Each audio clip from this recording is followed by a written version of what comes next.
हम करेंगे हर मजलूम की हिमायत। अस्सलामुअलैकुम, मैं हूं हुरैन फातिमा और आप देख रहे हैं हिमायती न्यूज HD चैनल। नजर डालते हैं आज की अहम खबरों पर।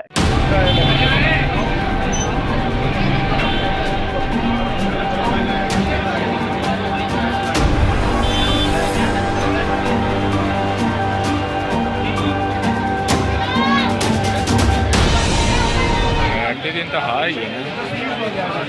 एक साल से हम लोग इधर ESP के तौर पे सर्व कर रहे हैं, किसी को कोई शिकायत नहीं आई।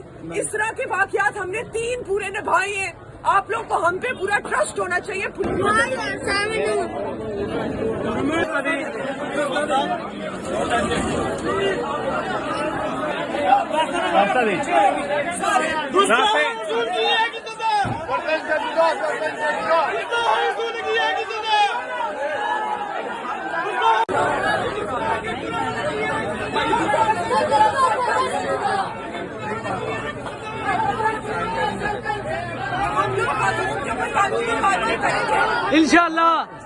इंशाअल्लाह